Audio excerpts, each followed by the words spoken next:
right, so we see the teams loading their robots now. In that blue corner again, we have NUS, and in the red corner, we have CU Boulder. NUS. Oh, I was about to say they're only fielding 2 robots, but they're getting the 3rd robot, I think. I'm not sure. Yeah, it looks like they could possibly only be fielding 2. Over in the red corner, though, we do see the full 3 robot lineup. So you have to have a minimum of 2 robots to participate in the match, and then each of those robots have to be different. So you can have one. So you can have one of each type of robot. So you can have a sentry, a standard, and a hero. And then some teams choose to only field 2 of them. So they can either do just a standard and a hero, or like a standard and a sentry. But yeah, as we can see, we can look at this dominant sentry right here. I don't know if they're flashing code or something onto it, but they have it plugged in. It's always fun to see the laptops come out in the field. I think I've mentioned this before on the stream, but my favorite coding positions of on-field fixing is the one knee, and then the other is the balancing it with one hand and typing with one hand. Yes. So you will see some teams trying to do this before the matches. This could be just trying to update code or make sure that what is on the robot is the system they want to do. Yes. It's also really fun to see all the teams test out their firing. Or sometimes when they put like the bag in front of the the robots for test fire. In front of that speed monitor where those projectiles are coming out of, a lot of teams will use basically like a fishnet, hold it in front, or like a bag, like you said, yeah. which allows them to test the firing of the robot without risking anyone getting hurt. Exactly. Because as you can imagine, those are definitely going so fast that they are quite painful. Especially the 42mm, that can break a bone. Yes, no, you would not want to be in front of that ever. Exactly. I have got some bruises from the 17mm in the past, but even that was from quite a distance and not being hit directly. That was from being in a distance. So these are not robots that you'd want to be standing in front of as they are firing. Nice. So a lot of the teams do take big safety precautions, and at the competition itself, we also make sure everyone on that field and everyone working around the robots as they are on is required to have safety glasses on. And then also in the pits, we have a lot of people who are taking these precautions to make sure that their team members and the rest of RMNA is safe and ready to go. Yeah, because those projectiles are launched fast. I think it's like 25 meters per second for the 17mm projectiles, and about, I think 16 is the max for the... that sounds about right for the golf ball size ones. Yeah. Okay, so right now we have a live Preston cam going through the field, so you can get a little up-close view of those robots. They're now prepping for that match. They're in the initialization period. All right, so once again, we have CU Boulder on the red side versus NUS on the blue side. 3, 2, 1. Bring on the bots. All right, we see the robots taking a second there to buy their ammo before heading out. CU Boulder's sentry is immediately heading straight out to that central zone. And they're sending both their infantry and their hero to capture that central zone. So now basically all 3 bots have control over the middle for CU, and for NUS they have not made it out of their base essentially. Yeah, so they seem to be playing quite a defensive game, which, as we've noted, the defensive game doesn't do much for teams as it used to do, where in previous years of this competition, you would have a base that you had to protect, so a defensive position could still be of benefit. Where here, a lot of the advantage comes from taking that middle point and being aggressive. Oh, Blue Hero just got a shot off on the red standard. Now the red standard is forced to retreat to go back to heal up, which is big. This is very big for NUS. They need to take this opportunity to go and then destroy that standard, destroy that red hero. Yeah, so it's very interesting because you can get those victory points from killing the opposing robots. However, right now, CU does have their sentry taking control of that central zone, and every second you spend in that central zone under control is another point that you get in your victory points. Ooh, there's another, the blue hero nearly destroyed that red hero. That hero for NUS is very, very good. It is a very accurate hero. So we're watching again as NUS is coming in and out, making sure that they've got the ammo they need. Oh, and we have our first blood. The number 3 CU standard has destroyed the blue standard, NUS Yes. standard. Oh, you can just hear the firing rate of the. I think that was the infantry. Oh no, not the infantry. The sentry right there. Yeah, so interestingly, we do see that NUS has managed to land some damage on that sentry as well. Yes. So there's another destruction by red standard onto onto the hero for NUS, but CU really dominating right now with 150 points to 0. NUS had a massive opportunity in the beginning of the match.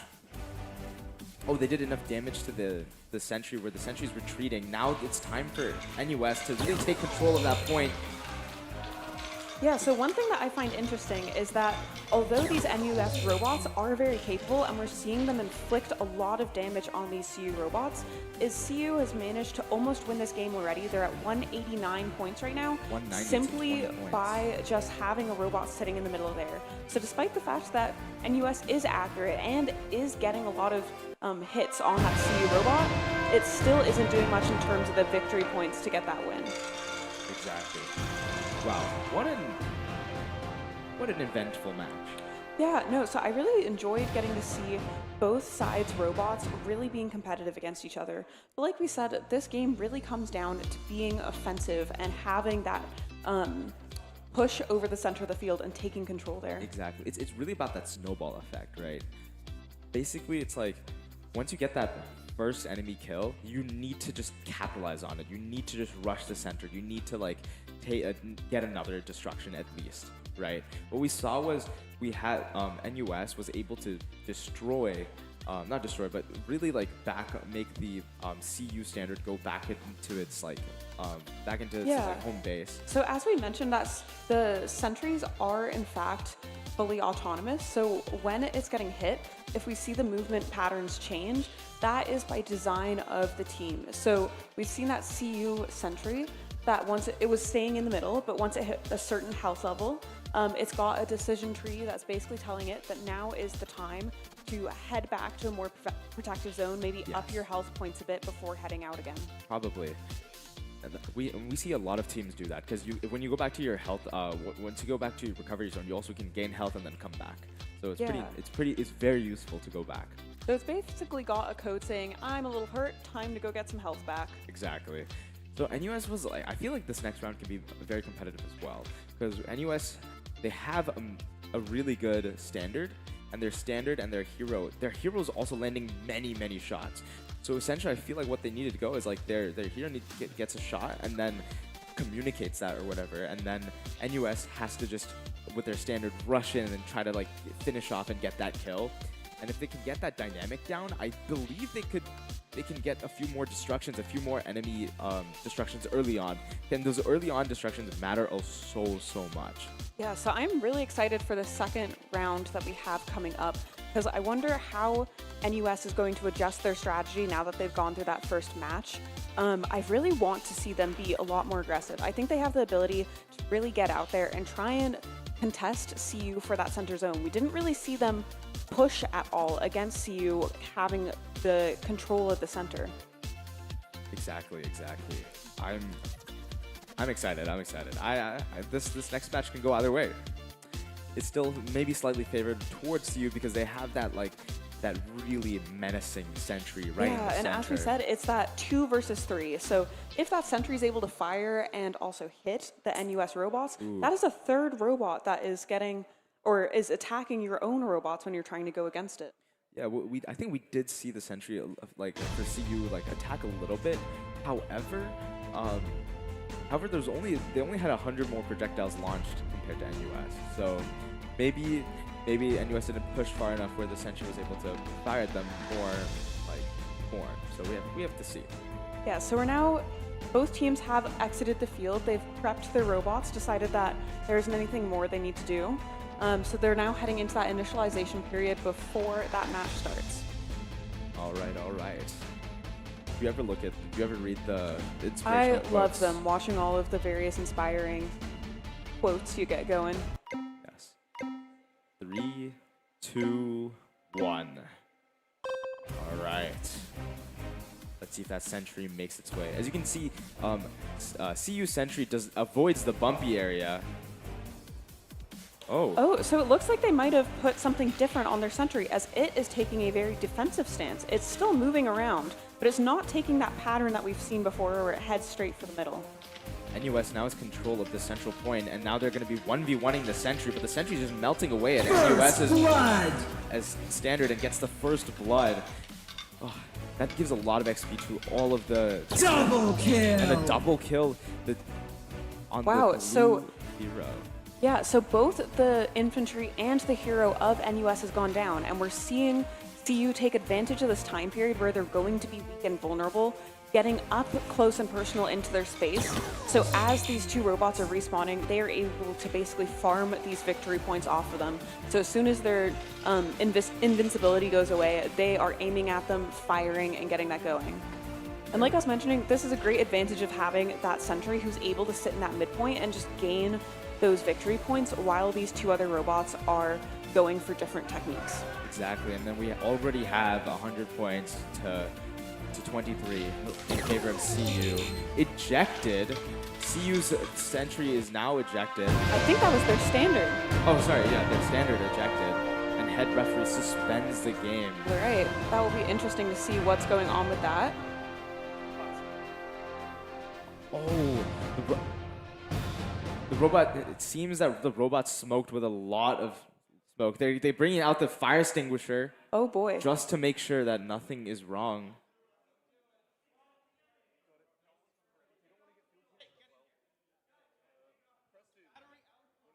All right, so we now have the referees going in and getting the team to take it off the field.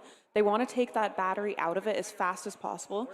So these batteries are big, I'm forgetting the proper terminology for now, but they're the same batteries that are used in large drones. So we want to make sure that those robots are not getting anywhere near something hard. But as we can see, there is 2 robots on the CU's side here, which is what we talked about. It is the Sentry and Hero comp, which is uncommon, but it could work. It could work. So I don't think this is a possibility as it is in the middle of the match, but it does make me wonder if they're able to switch that Sentry into essentially a standard. I don't think that is a possibility though. I'm not sure if that, because I don't think it is because, you mean if the Sentry was human operated? Essentially, yes, because I know that the mechanical look of both CU's Sentry and their standard is very similar, but I don't think it is actually an option. I don't think so because the Sentry, the cool thing about the Sentry is that it has 2 barrels. Yes, so it's going to be double the firepower, and I feel like it might be a little overpowered if a human operated that. Yes, wouldn't be able to work out completely as an infantry. But we did see the CU operator there with their laptop plugged in, so they perhaps are changing what type of logic it is using to decide what to do. Maybe something that will be more advantageous now that they don't have that standard to compete with. As we can see, the NUS robots have little googly eyes. No wonder they can see so well and then aim so nicely. Those googly eyes really help them, I feel like. Yeah, I'm a big fan of robots with personality. Yes. Big fan of the googly eyes on robots. That's plus 10 personality right there. In fact, at one point, one of our old Air UW standards got a little bit of a makeover with some googly eyes, fake eyelashes. Oh, nice. Got a little bit of hair going on in the back. Okay. It was definitely I don't know if cute is the right word. Maybe slightly terrifying. Oh. But it was a look. Yeah. It was a look. It was a phase that robots go through. All right, and it looks like we're going back into the initialization for this match. CU versus NUS. All right. 3, 2, 1, begin. So our angle right now is we're just looking at the CU Sentry come out. It looks like it's going back into the center here. But NUS gets there first, getting control of the capture point.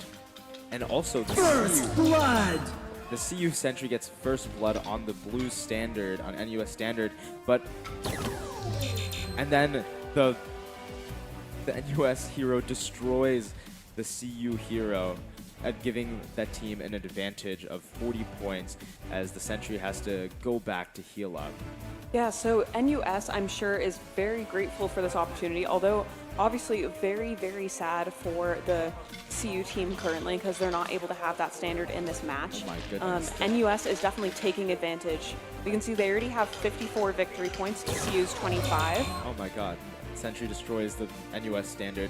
NUS heroes back in their recovery zone trying to heal up and also buy more ammunition probably. Buy more projectiles. Yeah, so this is a case that only CU and maybe VT would be able to do. Is most teams, if they had their standard go down like this mid-match and weren't able to use it anymore, they would not be having as good of a game as this currently. CU is actually taking the lead right now thanks to that Sentry who's taking capture of the middle area. NUS Sentry just melting away at the hero, destroying it again. And now it's focusing its target on the standard, destroying it as well. CU is up 130 points to 54 for NUS. But both robots are now out of the victory, out of the zone. But NUS did not know that. If they just went into the control point, capture point, and went back, they would still be gaining points right now. But right now, no team is gaining points. Although they do end up sending their infantry robot back to the reheal zone because it was extremely low in health. But the hero is coming back around. By this point, though, CU has captured the middle again and is getting those capture victory points. Hero v hero, the NUS hero is just way overpowered. It's so good. There we go. The standard, the NUS standard comes in to help destroy that hero. It's now 74 to 146 points. And the Sentry destroys the hero. So this is such an amazing thing to see, this completely autonomous robot helping out its teammate really, really well. Like, I would almost have said that that looks like two human drivers doing this match. Yes. Props to the software team just to make it, like, you know, move so nicely and just, like, aim very nicely as well. Yeah. And because of the code they have on that standard, or on that infantry, sorry, apologies, on that Sentry, the word I'm looking for, it's in that center point, winning this match for CU. That is a CU victory to 200 to, I think it was like 75. That was amazing to see, even without a standard robot. Yes, as we talked about it, without a standard, it's much more difficult, especially because the hero is much harder to aim and fire with. I am honestly blown away by that match. That was a very cool thing to see. Despite the fact that they had that unfortunate issue with the robot getting a little toasty there, hopefully we can get some updates from CU on what happened. I'd love to know more. 95, yeah, but still, that was close, especially when it was just hero v hero. NUS hero was, I think, a little bit better at aiming than the CU hero, but that Sentry just comes in and just melts away any health bar on any of those robots, which is so cool to see. We just see that, like, the health just, like, you know, it's now 0. Yeah, and I'm honestly shocked that when we look at the damage done and the projectiles fired, it is almost as if CU's automatic robot is doing better than the human-piloted standard from the other team, which is a little crazy to see. Yes. 6 enemy kills, and most of them have to be contributed to the Sentry for CU. What a cool match. What a really amazing match.